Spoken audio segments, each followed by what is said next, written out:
Bonjour. Donc, je suis Rachid Mabah, je suis directeur général de Perspective Solutions. Donc, c'est un cabinet de conseil et on fait tout ce qui est accompagnement des entreprises pour la réalisation de leurs objectifs. Donc, l'intervention d'aujourd'hui consiste à éclaircir, si vous voulez, c'est quoi le processus en tant que fabricant de pièces de rechange, comment pouvoir les intégrer au niveau des chaînes de montage du constructeur. Un des principes donc, de la certification ou du passeport, c'est d'être certifié selon la norme IATF. C'est une norme internationale sur la nouvelle version 2016. Donc le concept de la qualité il a nettement évolué depuis la naissance de l'industrie. Donc il est passé de l'artisanat, donc là où il fallait juste faire, avec l'évolution, donc il y a eu la naissance du contrôle qualité où il fallait faire vérifier. La nature aussi avec l'efficacité, le nombre de non-conformités élevées, donc il fallait créer ce qu'on appelle l'assurance qualité. Donc il fallait prévoir, faire la chose et par la suite la vérifier. Il y a eu de 2000 à ce jour la naissance de ce qu'on appelle du système de management de la qualité où il fallait prévoir, faire, vérifier et contrôler, ce qu'on appelle le cycle PDCA, Plan, Do, Check and Act.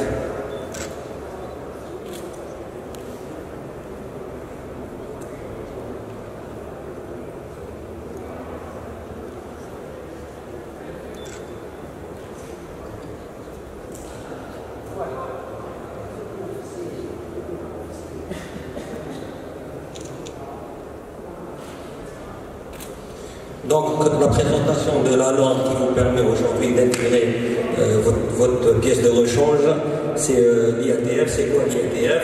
C'est l'International Automobile Task Force.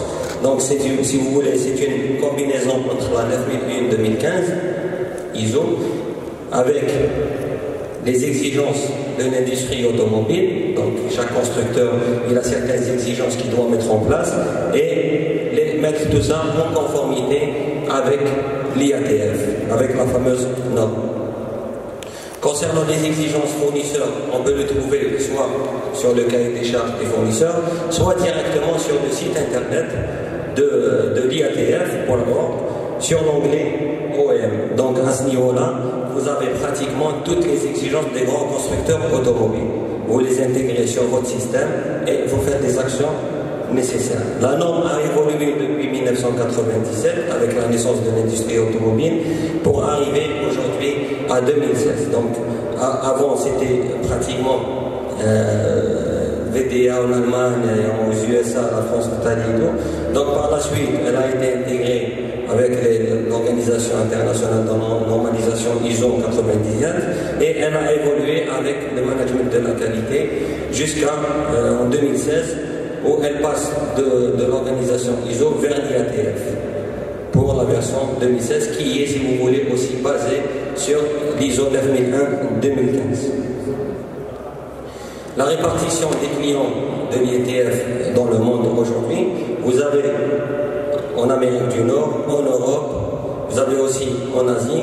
Vous remarquez aussi que c'est disponible, c'est une norme qui est appliquée partout dans le monde, chez tous les constructeurs automobiles aujourd'hui l'exigent pour pouvoir l'intégrer chez eux.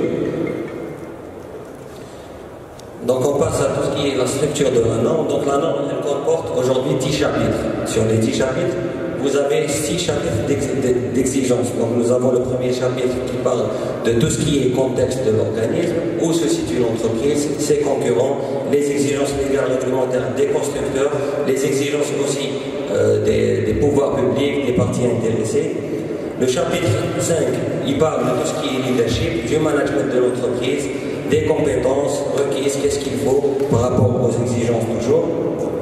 Nous avons le chapitre 6 qui parle de la planification de la production, des ressources à mettre en place, des points de contrôle. Quand on parle de ressources, donc on va parler des ressources humaines, que ce soit ressources de stockage, de ressources au niveau de la production. Le chapitre 7 qui parle de tout ce qui est support, donc que ce soit en sous-traitance ou bien en matière de ressources humaines. Le chapitre 8, c'est la partie opérationnelle de la production. La partie 9 qui vient en dernier, en avant-dernier, qui parle du contrôle. de tout ce qui a été planifié, et la partie 10 qui va reprendre tout ce qui est amélioration.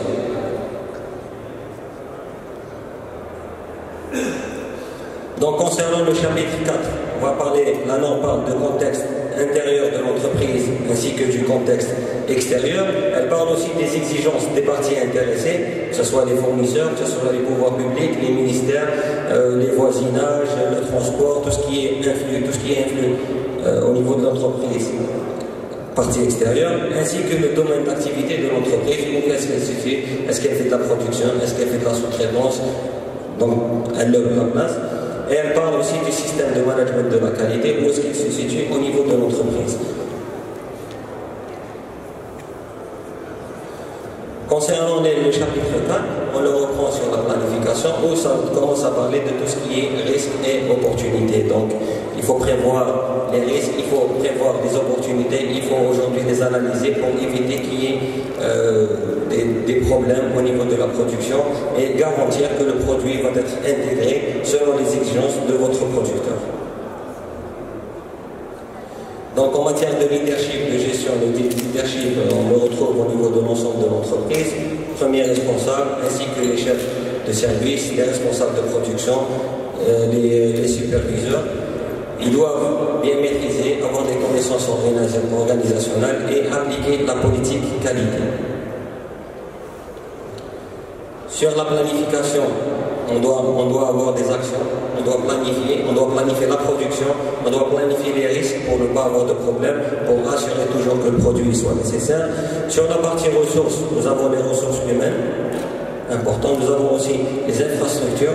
Sur la ressource humaine, vous avez le volet compétences, qui est une exigence de la norme. Il faut prouver la compétence de nos équipes. Vous avez aussi l'environnement, parce que le processus de système doit être mis en place. Vous avez aussi les ressources pour la surveillance. On met un système, ok, d'accord, mais comment le surveiller, à quel moment, où, qui le surveille.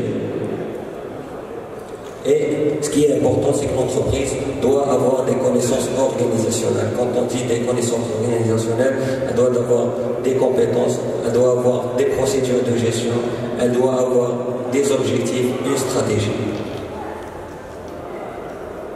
En matière de sensibilisation, il faut que l'ensemble du personnel soit sensible à la politique qualité. Il faut qu'il soit conscient qu'est-ce qu'il est en train de produire, quel est le risque d'une non-conformité, quel est le risque de produire un produit non-qualité, quel est l'impact sur l'entreprise. La communication est un élément clé pour la norme. Tous, à quel moment communiquer, qui doit communiquer et avec qui il doit communiquer. Tout évidemment, tout ça doit être formulé sous information documentée. L'information documentée sur la norme ou sur l'ensemble des normes ISO, c'est de dire ce qu'on va faire, on va le documenter, le mettre sur un document, l'enregistrer, le sauvegarder dans des endroits bien spécifiques. Concernant le chapitre 8, il concerne tout ce qui est production, la planification, la maîtrise. Donc l'organisme, l'entreprise doit prouver qu'elle maîtrise sa production, son processus de production pour assurer la qualité des produits. Le chapitre 9, il parle de l'évaluation de ce qui a été planifié, donc un plan de surveillance, à quel moment on doit surveiller notre produit, début de production, en cours de production, fin de cycle de production, tout dépend. La satisfaction client, est-ce que notre client a été satisfait, soit par des sondages, soit par des visites. On analyse aussi et on doit évaluer nos compétences, on doit évaluer nos produits, on doit mettre en place des audits internes pour contrôler les plans d'action, les objectifs qualité, est-ce qu'ils ont été atteints. On doit documenter tout ça, on doit apporter la preuve que ça a été fait. Demain, notre constructeur, notre client peut nous demander les rapports d'audit. Est-ce que c'est conforme? Donc, on a planifié sur une revue de direction des objectifs qualité qui ont été transmis à notre fournisseur, qui ont été validés. Donc, il a le droit de revenir vers vous et de vous dire, d'accord, vous avez planifié en mois de janvier, vous avez dit, mois de février, on va faire l'audit, donnez-moi le rapport d'audit. Il peut même assister l'audit, venir vérifier, est-ce que c'est conforme, ce qui a été convenu. Concernant l'amélioration, elle vient en dernier lieu. Donc, une fois qu'on a checké, qu'on a fait notre audit, on va vers l'amélioration continue. On doit dire est-ce qu'on est bon. Si on est bon, on doit s'assurer de maintenir ce niveau de qualité. Si on n'est pas bon, quelles sont les actions qu'on doit mettre.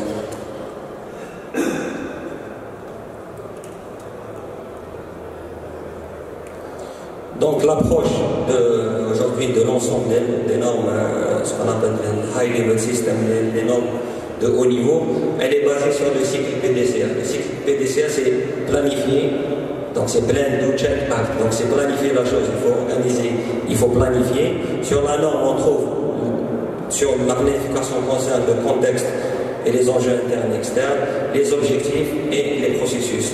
Après, il faut qu'on mette tout ça en place. Une fois qu'on a planifié la chose, on doit la mettre en place. On a planifié une production selon des critères, le bureau d'études qui valide, etc.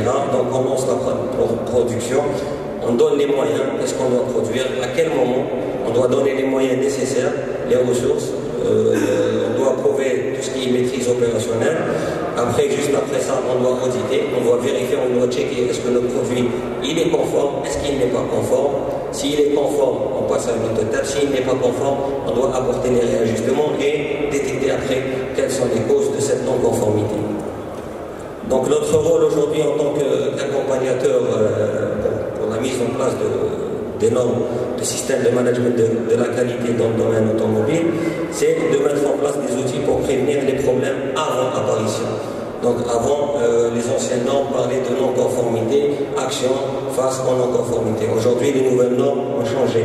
On dit action face au risque. Donc il faut prévoir quelles sont les futures non-conformités, quels sont les futurs risques, et on doit les prévoir à l'avance, mettre des actions pour essayer soit de les maîtriser, soit de les réduire, soit de les supprimer pour qu'ils ne puissent plus intervenir. Donc le développement d'un système de management de la qualité qui contribue à l'amélioration continue en privilégiant la prévention des défauts. Donc toujours on parle de prévenir quels sont les défauts qui peuvent survenir de notre production et la réduction des variations et du gaspillage. On parle d'un produit de qualité, ok d'accord, on peut avoir un produit de qualité, mais on doit s'assurer aussi du coût de la non-qualité, donc du gaspillage de l'entreprise qui assure aussi la pérennité de cette dernière. Donc les axes de travail pour mettre en place toute cette norme, donc il faut une forte localisation sur les performances opérationnelles et les retours d'informations clients, donc ce qu'on appelle les scorecards, intégration des exigences spécifiques constructeurs les OM, donc on les trouve soit sur le site, soit c'est le constructeur qui nous les donne. Donc maîtrise efficace de la chaîne d'approvisionnement, management efficace des fournisseurs et des prestataires, identification et diagnostic des exigences des parties intéressées, continuité d'offrir la confiance dans la capacité de nos clients à fournir régulièrement des produits et services qui répondent aux besoins et aux attentes des clients. Donc une base solide aussi pour le management de la qualité, une facilité d'intégration avec les autres normes des systèmes de management de la qualité, exemple l'environnement et la santé et sécurité au travail. Donc aujourd'hui, mettre une norme telle que l'IATF qui devient une exigence, il faut d'abord être éligible. Donc il faut d'abord avoir une promesse d'un constructeur. Aujourd'hui, nous avons en Algérie certains assembleurs ou constructeurs qui sont en train d'homologuer des fournisseurs. Donc sur la base de la lettre d'intention, on peut déclencher le processus d'accompagnement en vue de la certification. Donc, sans qu'il y ait un futur contrat avec un constructeur, il est impossible aujourd'hui de mettre la norme IATF en place. On peut avoir un système de management de la qualité selon les exigences 9001-2015 qui représente à peu près 60 à 70% de l'IATF, mais pour être éligible à l'IATF, on doit avoir une lettre d'intention ou une promesse. Une fois que vous avez la promesse, vous avez les exigences de votre fournisseur et à partir de là, on commence à intégrer la norme. Pour avoir les promesses, bien sûr, il faut que votre produit soit homologué chez eux. Une fois que vous avez une homologation ou une intention de votre nouveau client, à ce moment-là, on peut entamer le processus. Voilà. Je vous remercie. À bientôt.